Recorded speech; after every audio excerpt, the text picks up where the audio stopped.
Saya Adelia Maharani dari Pendidikan Guru Sekolah Dasar Universitas Sriwijaya. Pada kesempatan kali ini, saya akan mendatangi pabrik pembuatan tempe. Nah, pabrik pembuatan tempe ini adalah milik dari Bapak Cundori. Beliau ini merupakan salah satu wirausaha sukses yang ada di Kecamatan Talang Kelapa. Nah, bisa dilihat nanti alamatnya ada di bawah sini ya. Nah, teman-teman, karena Bapak Cundori sedang berhalangan untuk menghadiri wawancara kita, maka saya meminta salah satu dari keluarganya untuk mewakilkan beliau dalam wawancara kali ini, yaitu Mbak Erna. Mbak Erna ini merupakan anak dari Bapak Cundori yang juga ikut dalam proses produksi pembuatan tempe yang ada di rumahnya. Nah, teman-teman, sekarang mari ikuti kegiatan saya untuk mewawancarai Mbak Erna sebagai pemilik usaha dari pabrik pembuatan tempe ini.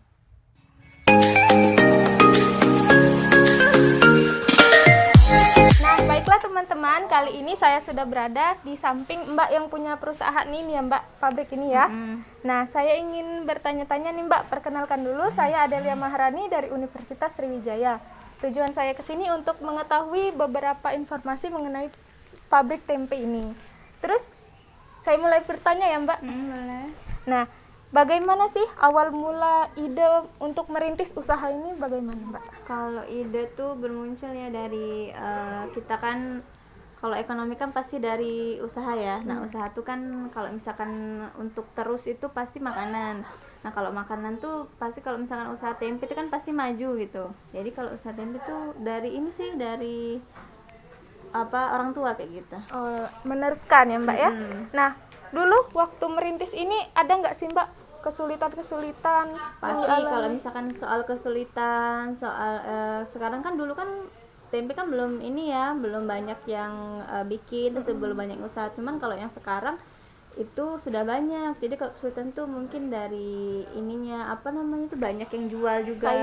Persaingan, benar, persaingannya kayak gitu. Nah, cara Mbak untuk mengatasinya itu bagaimana Mbak supaya tempenya tetap laku atau Kita promosi sih, kalau misalkan stok-stok di pasar kita selalu promosi, misalkan untuk menarik pelanggan itu supaya pelanggan kita tuh tetap ke kita kayak gitu, bukan ke orang lain. Nah, kalau misalnya waktu kedelai melonjak harganya benar. itu gimana Mbak caranya tuh? Ya kita belinya ya secukupnya aja, misalkan biasanya belinya banyak, kita belinya dikit dulu. Kurangi produksi gitu. ya Mbak ya. Nah, ngomong-ngomong soal pemasaran nih Mbak, bagaimana cara memasarkannya itu Mbak?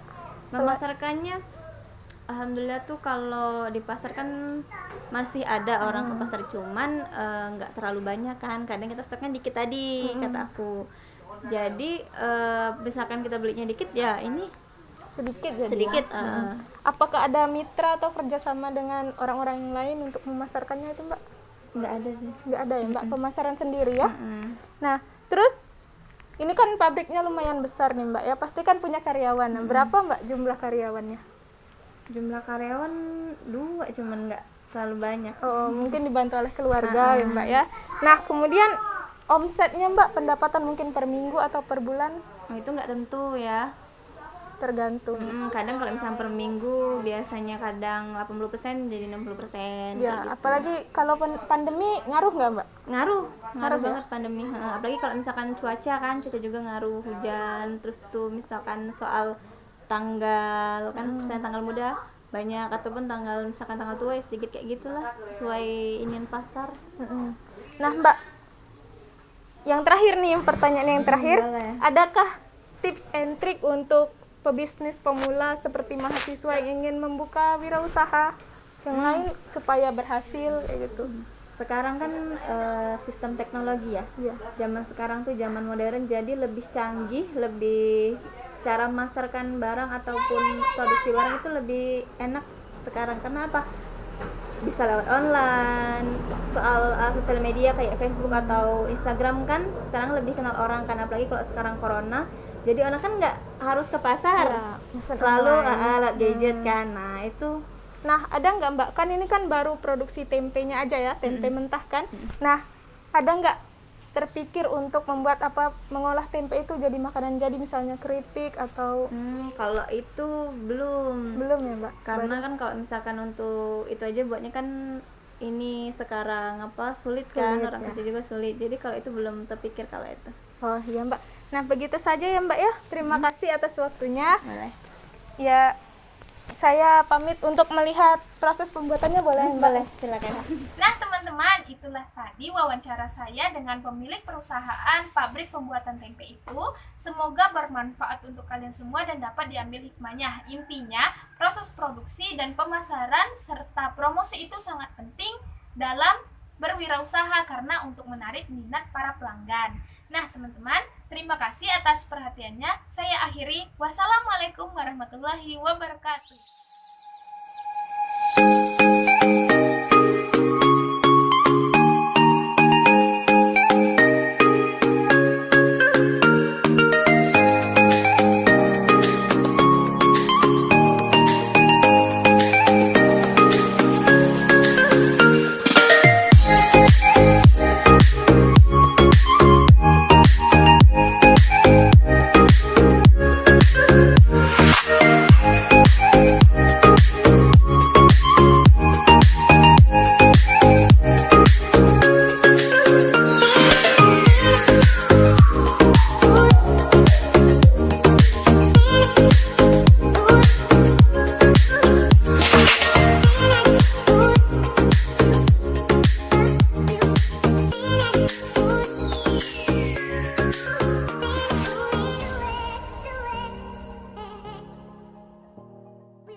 Thank you.